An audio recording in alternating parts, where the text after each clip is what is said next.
Good evening everyone, स्वागत है आप सभी का द लर्नर्स पैराडाइज के ऑफिशियल यूट्यूब चैनल पे। आज के इस सेशन में हम जो है वो कुछ क्वेश्चंस की प्रैक्टिस करने वाले हैं और इस सीरीज का नाम देने वाले हैं प्रैक्टिस विद वढेरा। ऐसे सेशंस हम लाते रहेंगे। प्रीवियस ईयर क्वेश्चंस की जो है सीरीज है वो भी चलती रहेगी, उसे भी हम टाइम टू टाइम अपलोड करते रहेंगे और इसे भी आपके लिए अपलोड करते रहेंगे। मकसद यही है कि इस सीरीज के थ्रू हम ज़्यादा से ज़्यादा क्वेश्चंस की क्या करें, प्रैक्टिस करें, ताकि आगे आने वाले एग्जाम्स में हम बढ़िया परफॉर्म कर सकें। पहले क्वेश्चन को पढ़ते हैं। क्वेश्चन में क्या कहा गया है, अच्छा क्वेश्चन है ये। The population of a town is 1,25,000। एक टाउन है जिसकी पॉपुलेशन क्या है 1,25,000। If the annual birth rate is 12.7% and the annual death rate is 2.7%। देखिए, दो परसेंटेज वैल्यूज अलग अलग दे रखी हैं। एक हमें 12.7% दिया गया है और दूसरा जो है 2.7% दिया गया है। देखिए, आज अगर एक टाउन की पॉपुलेशन कुछ 1,25,000 है तो इट मीन्स जो अगले साल है उसमें क्या होगा, 12.7% जो है वो बंदे बढ़ जाएंगे और उसमें से कुछ 2.7% बंदे जो है वो ख़त्म हो जाएंगे। वो डेथ रेट है। देखें, इस 12.7% का और इस 2.7% का बेस हमेशा सेम रहेगा, विच इज़ इनिशियल पॉपुलेशन। तो देखें, 12.7 अगर बढ़ना है और 2.7 अगर माइनस होना है तो ओवरऑल जो इंक्रीज आएगा वो कितने परसेंट का आएगा, 10% का। इट मीन्स कि इसमें हर एक साल जो है वो 10% का पॉपुलेशन क्या होगा, इंक्रीज। कुछ 3 साल की बात है, अगर 10% के 3 इंक्रीज होते हैं तो हमारे पास नेट इंक्रीज कुछ 33.1% का आता है। तो 33.1% को कैलकुलेट कैसे करेंगे, सबसे पहले 10% निकालेंगे, उसको 3 से मल्टीप्लाई करेंगे, कितना आ जाएगा 30%। फिर 1% निकालेंगे, उसे 3 से मल्टीप्लाई कर देंगे, 3% आ जाएगा और लास्ट में 0.1% कैलकुलेट किया जाएगा। देखते हैं, 1,25,000 का जो 10% है दैट इज 12,500। उसे 3 से मल्टीप्लाई किया तो मेरे पास 30% कितना आ गया, 37,500। अब 1% की वैल्यू यहाँ पे कितनी है, 1250। ये 3 से मल्टीप्लाई होगा क्योंकि 3% हमें चाहिए, तो ये आ जाएगा 3750 और लास्ट में आएगा 0.1%।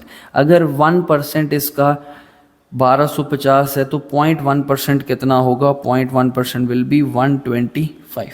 इसे हम क्या कर देंगे, ऐड 5 आएगा, यहाँ 7 आएगा और हमारे पास यहाँ पे 12 और 1 13 आएगा, 7 3 10 और 1 11 आएगा, विच इज़ 41375। इट मीन्स कि जो इंक्रीज है वो नेट इंक्रीज कितने का होगा, 41,375। चाहे तो आप नेट इंक्रीज से लगा लें या आप रेशो मेथड भी लगा सकते हैं। यहाँ पे रेशो मेथड हमेशा कब लगता है, जब हमारे पास सक्सेसिव चेंज का केस होता है। सक्सेसिव चेंज का मतलब जहाँ पे बेस क्या होता है जी, चेंज। 10% की फ्रैक्शन वैल्यू 1/10 है, तो 10 से कितना हुआ, 11। 3 बारी है, 3 साल है तो इसे 3 बारी लिख देंगे और ये कहेंगे कि 1000 जो पॉपुलेशन थी वो बढ़ के कितनी हो गई है, 1331।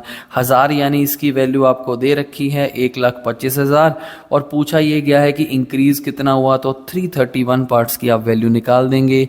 ऑप्शन बी आपके पास क्या आ जाएगा, करेक्ट आंसर। बहुत बढ़िया क्वेश्चन था। अगले क्वेश्चन की तरफ अब हम बढ़ते हैं। अब ये कहा गया, after deducting 20% from a certain sum and then 10% from the remainder there is 7,200 left। देखें, चाहे तो इसे x से कर लो, चाहे तो इसे 100% से कर ले, चाहे तो इसे रेशो मेथड से भी कर सकते हैं। रेशो मेथड तब लगता है, आपको भी बताया गया, जब सक्सेसिव चेंज का केस होता है, यानी कि बेस क्या होता है जी, चेंज। देखते हैं, अब 20% का पहले डिक्रीज हुआ, 20% की फ्रैक्शन वैल्यू होती है 1/5, डिक्रीज है तो माइनस हो जाएगा। रिमाइंडर का 10% की फ्रैक्शन वैल्यू इज 1/10, ये भी डिक्रीज है तो ये माइनस हो जाएगा। यहाँ 5 की चीज़ 4 रह जाएगी, 10 की चीज़ 9 रह जाएगी। इट मीन्स जो 50 था वो कितना रह गया 36, और इस 36 की वैल्यू हमें दे रखी है 7200। एक पार्ट की वैल्यू आ जाएगी 200 और 50 पार्ट्स की वैल्यू आ जाएगी 200 into 50 which is 10,000। It means जो इनिशियल नंबर था वो कितना था, कुछ 10,000। चाहो तो इसे वैल्यू सपोज कर लो। आप ये मान सकते हो कि इनिशियल वैल्यू जो थी वो कुछ 100 थी, पहले वो 20% से कम हुई, अगर वो 20% से कम हुई तो कितनी रह गई 80। अब रिमेनिंग का 10% फिर डिक्रीज हुआ, 8 का फिर डिक्रीज होगा, कितना रह जाएगा 72। इस 72 की वैल्यू दे रखी है 7200। एक पार्ट की वैल्यू आएगी 100 और 100 को 100 से मल्टीप्लाई कर देंगे, कितना आ जाएगा हमारे पास 10,000। जैसे मर्जी आप इसे अप्रोच कर सकते हैं, बड़ा ही इजी क्वेश्चन है। चाहो तो रेशो लगाओ, चाहो तो वैल्यू सपोज करो। अगले क्वेश्चन की तरफ अभी हम बढ़ते हैं। अगला क्वेश्चन जो है कहा इसमें यह गया है कि if A's salary is 60% more than B's salary. यहाँ पे भाई ए और बी दोनों की सैलरी की बात की गई है कि जो ए की सैलरी है वो 60% ज़्यादा है किससे, बी की सैलरी से। तो पूछा ये गया है then by what percent is B's salary less than A, कि जो बी की सैलरी है वो ए के रिस्पेक्ट में कितने परसेंट कम है। पहली बात तो परसेंटेज पे बात की गई है जिसके लिए हमें एग्जैक्ट वैल्यू की ज़रूरत नहीं होती, इसे आप इजीली रेशो से कर सकते हैं। देखते हैं कैसे करेंगे। ए की सैलरी 60% ज़्यादा है बी से, तो 60% की फ्रैक्शन वैल्यू होती है 3/5। ए की वैल्यू ज़्यादा है बी से, तो बी को बेस मानेंगे और बी को कितना लेंगे 5। अगर बी की सैलरी 5 है तो ए की सैलरी 3 ज़्यादा होगी, 3 ज़्यादा होने का मतलब कितनी होगी 8। पूछा ये गया है कि बी की सैलरी ए से कितनी लेस है, तो बी की सैलरी है कितनी 5, ए की कितनी है 8, कितनी कम है 3, किससे 8 से, इंटू 100 करेंगे तो कितना आएगा 37.5% विच इज़ ऑप्शन सी। ये क्वेश्चन प्यारा है, आया है काफ़ी एग्जाम्स में, ऐसे क्वेश्चंस आते हैं। इसमें बेसिकली बेस क्या होता है, चेंज। बेस चेंज होता है तो परसेंटेज भी चेंज हो जाती है, उसे थोड़ा सा केयरफुली करना पड़ता है। अगले क्वेश्चन की तरफ बढ़ते हैं। अगले क्वेश्चन में कहा यह गया कि the salaries of A B and C are in the ratio 2:3:4, कि 3 बंदे हैं, ए है बी है और सी है, इनकी कुछ सैलरीज की रेशो दे रखी है 2:3:4।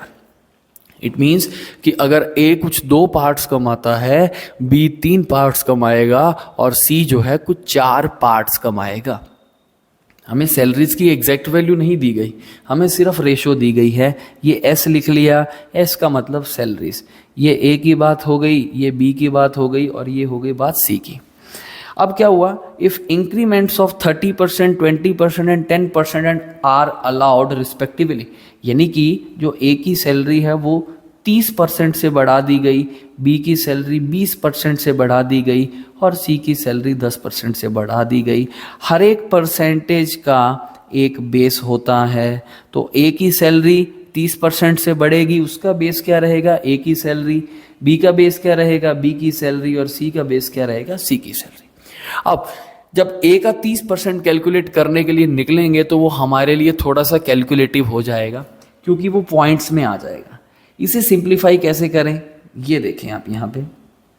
30% जो है, 30% की फ्रैक्शन वैल्यू जो है वो कितनी होती है, वो 3/10 होती है। 20% की फ्रैक्शन वैल्यू होती है 1/5 और 10% की फ्रैक्शन वैल्यू होती है 1/10। तो हमारे पास जो भी फ्रैक्शन में डिनोमिनेटर्स आए हैं सबका हम एलसीएम ले लेंगे और रेशो में मल्टीप्लाई कर देंगे। 10, 5 और 5 एलसीएम होता है 10, तो हमने क्या किया, सभी को 10 से क्या कर दिया, मल्टीप्लाई। ये रेशो की प्रॉपर्टी है कि अगर किसी एक नंबर से सभी को मल्टीप्लाई कर देते हो, रेशो पे कोई फर्क नहीं पड़ता। तो अब इसे हम आगे देखते हैं कि ए की सैलरी हमने मान ली 20, बी की मान ली 30 और सी की क्या मान ली 40। अब ए की सैलरी 30% से बढ़ेगी तो 30% निकालेंगे 20 का, ये आ जाएगा 6 से बढ़ने का मतलब 26 हो जाएगी। बी की सैलरी जो है वो बढ़ेगी कितने परसेंट से, 20% से, ये भी 6 से बढ़ेगी, कितनी हो जाएगी 36। सी की सैलरी 10% से बढ़ेगी, 10% 40 का यानी कि 4, वो कितनी हो जाएगी 44। तो जो रेशो निकल के आएगी वो 26 रेशो 36 रेशो 44 आएगी। और ये ऑप्शन में दिख नहीं रहा है क्योंकि ये कट जाएगा फर्दर 2 पे, ये 13 आएगा, ये 18 आएगा और ये क्या आएगा 22, विच इज ऑप्शन सी। ये एक अच्छा क्वेश्चन है कि अगर हम पॉइंट में लेते, अगर इनिशियल वैल्यू के साथ चलते तो थोड़ा सा कैलकुलेटिव ज़्यादा हो जाता। सिंप्लीफाई करने के लिए फ्रैक्शन वैल्यूज़ में आए जो भी डिनोमिनेटर्स हैं उनका एलसीएम लो और न्यूमरेटर में सबको मल्टीप्लाई कर दो। ये था 4th क्वेश्चन। अगले क्वेश्चन की तरफ बढ़ते हैं। आज का ये लास्ट क्वेश्चन है। कहा इसमें ये गया है, if Ram's income exceeds Shyam income by 70%, कि जो राम की इनकम है वो श्याम की इनकम से 70% ज़्यादा है। अब राम की इनकम 70% ज़्यादा है किससे? श्याम से। और श्याम की इनकम 30% लेस है किससे? सोहन। तो सोहन को SO लिख लिया, श्याम को S लिख लिया और आप राम को R लिख लिया। हमसे ये पूछा गया है, then find the ratio of incomes of Ram and Sohan. Ram and Sohan की इनकम्स की रेशो हमसे पूछी गई है। देखें कैसे करेंगे। रेशो हमसे पूछी है, परसेंटेज की बात यहाँ पे नहीं की, तो क्या करेंगे कि राम की इनकम 70% ज़्यादा है किससे? श्याम से। तो 70% की फ्रैक्शन वैल्यू 7/10 होती है। शाम के रिस्पेक्ट में अगर बात की गई है ये ज़्यादा की, तो शाम की अगर सैलरी जो है वो 10 होगी तो राम की सैलरी कुछ 17 होगी। यहाँ से हमारे पास शाम और राम की सैलरीज की रेशो, इनकम की रेशो आ जाएगी 10:17। आगे क्या कहा गया कि शाम की जो सैलरी है वो 30% कम है किससे? सोहन से। तो शाम है, सोहन है। 30% की फ्रैक्शन वैल्यू 3/10। शाम की सैलरी कम है सोहन के रिस्पेक्ट में, तो सोहन के पास अगर 10 है तो इनके पास 3 कम होगी, यानी कि कितनी होगी? 7। अब कई बंदे क्या करेंगे, इसे मर्ज करेंगे। हालांकि इसे मर्ज करने की इतनी खास ज़रूरत है नहीं है, क्योंकि हमारे पास जो 2 रेशोज़ हैं, एक उसमें राम शाम की है और दूसरी श्याम सोहन की है। हमसे राम और सोहन की वैल्यू पूछी गई है, तो जब हम इसे मल्टीप्लाई करेंगे तो शाम के साथ शाम कैंसिल आउट हो जाएगा। तो Ram upon Shyam is 17/10 and Shyam upon Sohan is 7/10। तो ये आपके पास आ जाएगा 119 119/100 which is 119:100 which is correct answer. तो ये है राम एंड सोहन की इनकम की रेशो 119:100, ऑप्शन ए आएगी। तो यहाँ पे रेशोज को मर्ज करना नहीं था, वो थोड़ा ज़्यादा टाइम कंज्यूमिंग हो जाता। This is best possible way इस क्वेश्चन को करने का। ये आज के 5 क्वेश्चंस थे, इन्हें बड़ा केयरफुली देख लेना। एग्ज़ाम्स आ रहे हैं, उनमें ऐसे क्वेश्चंस पूछे जा सकते हैं। जितनी ज़्यादा आप प्रैक्टिस करेंगे उतनी ही चीज़ें आपके लिए आसान हो जाएंगी। ये था आज की वीडियो में। आज की वीडियो अगर आपको बढ़िया लगी हो तो इसे भाई लाइक कर देना, चैनल को जो है सब्सक्राइब कर देना और अपने दोस्तों के साथ शेयर कर देना ताकि उन्हें भी अच्छा कंटेंट जो है वो मिल सके। Thank you so much.